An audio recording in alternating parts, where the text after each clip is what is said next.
Alejandro est à cran. Il vient d'apprendre qu'Eduardo a osé s'approcher de Sofia à Todos Santos et pour lui, c'est l'insulte de trop. Dans son bureau, l'air est devenu irrespirable.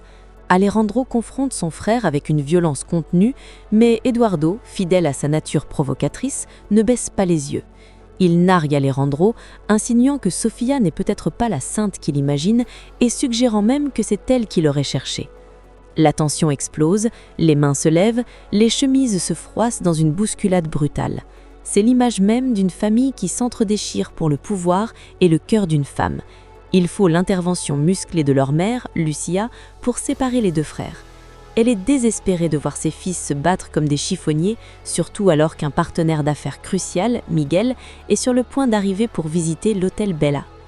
Lucia ordonne à Eduardo de partir se changer et tente de calmer Alejandro, lui rappelant que les enjeux financiers sont trop grands pour laisser la jalousie tout détruire. Mais le mal est fait. La haine entre les deux frères est une bombe à retardement.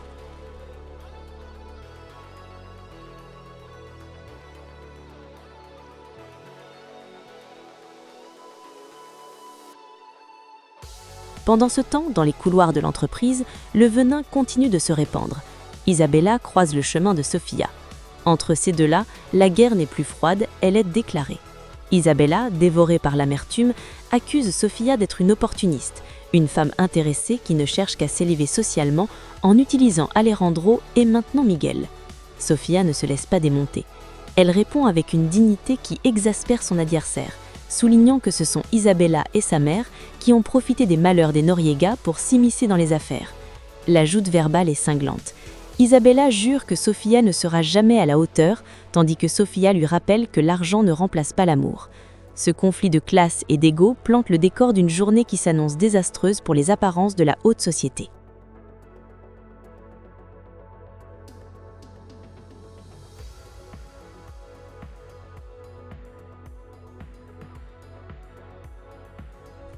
Ailleurs, un autre drame plus intime se joue. Rebecca, la sœur de Sofia, se confie à son père. Mais au lieu de chercher du soutien, elle sème la discorde. Elle se plaint de Sofia, prétendant que sa sœur est devenue hautaine depuis qu'elle fréquente des millionnaires. Rebecca est manipulée par ses propres insécurités et par l'influence toxique d'Alvaro. Son père tente de la raisonner, de lui faire voir que Sofia agit par protection, mais Rebecca refuse d'écouter. Elle se sent étouffée et incomprise, une faiblesse qu'Alvaro s'empresse d'exploiter. Car dans l'ombre, un plan machiavélique prend forme. Alvaro retrouve Rebecca et lui fait une proposition qui pourrait changer sa vie ou la détruire. Il lui parle d'un compte bancaire à son nom, un compte où des millions de pesos vont bientôt atterrir. Il lui promet une liberté totale, loin de tout, à condition qu'elle l'aide à détourner cet argent. 8 millions de pesos. Le chiffre fait tourner la tête de la jeune femme. Alvaro la manipule avec une précision chirurgicale, lui faisant croire que tout est légal puisque le compte est à son nom, tout en omettant de dire qu'il vole en réalité Eduardo. Rebecca hésite, la peur au ventre, mais l'appât du gain commence à l'emporter sur sa conscience.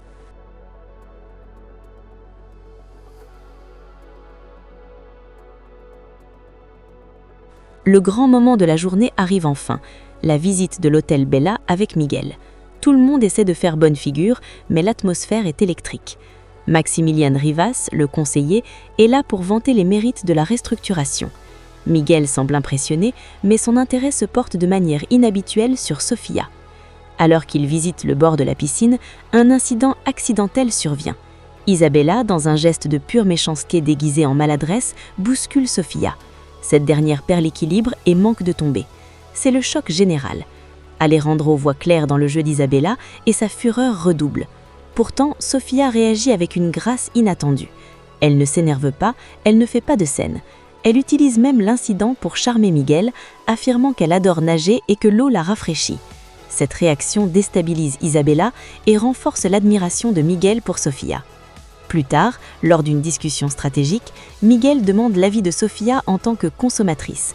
C'est un camouflet pour Isabella et Vanessa qui voient Sofia prendre une place centrale dans les décisions d'affaires.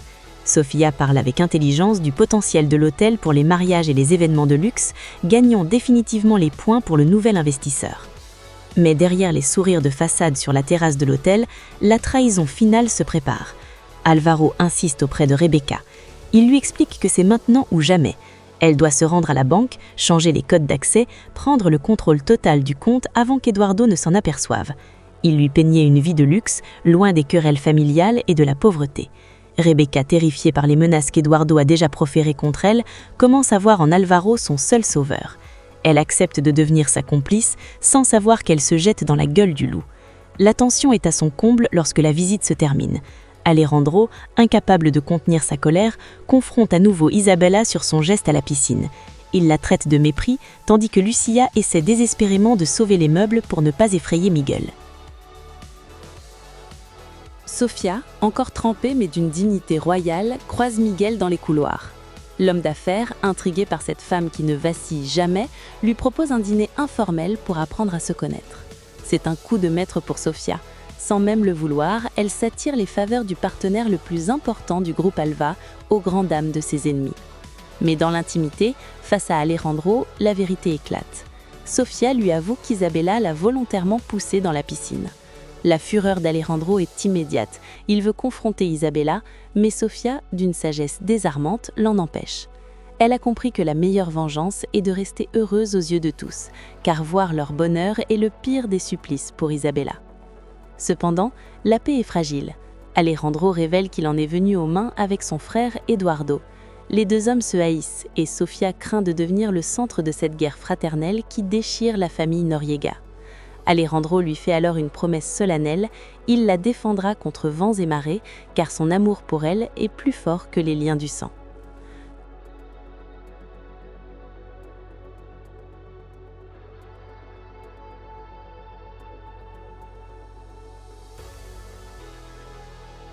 Pendant que les amants se jurent fidélité, une autre idylle, plus secrète, fleurit dans l'ombre. Vanessa et Maximilien se retrouvent. La tension entre eux est palpable. Vanessa sent que sa mère commence enfin à accepter Sofia, ce qui lui donne l'espoir que son propre amour pour Max soit un jour toléré. Mais Max est un homme libre et réaliste. Il sait que sa présence auprès de Vanessa pourrait lui porter préjudice. Pourtant, l'attraction est trop forte et dans un échange chargé d'émotions, ils s'avouent leur difficulté à résister l'un à l'autre. Mais Cabot ne serait pas Cabot sans ses triangles amoureux complexes. Au bureau, une révélation choc frappe Alan. Il découvre que l'homme qui occupe le cœur de Blanquita n'est autre que Luis, son ami et voisin.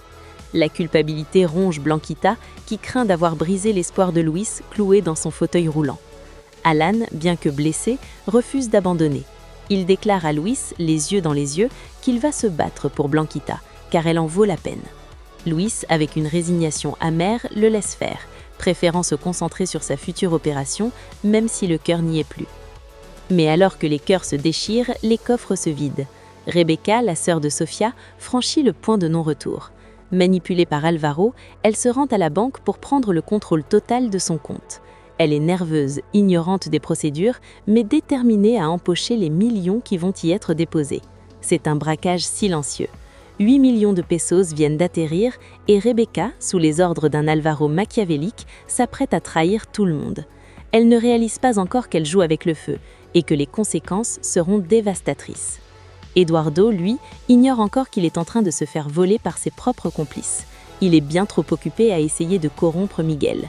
Lors d'un dîner secret, Eduardo tente de convaincre Miguel de financer son projet de construction de luxe dans le dos d'Alejandro. Mais Miguel n'est pas un imbécile.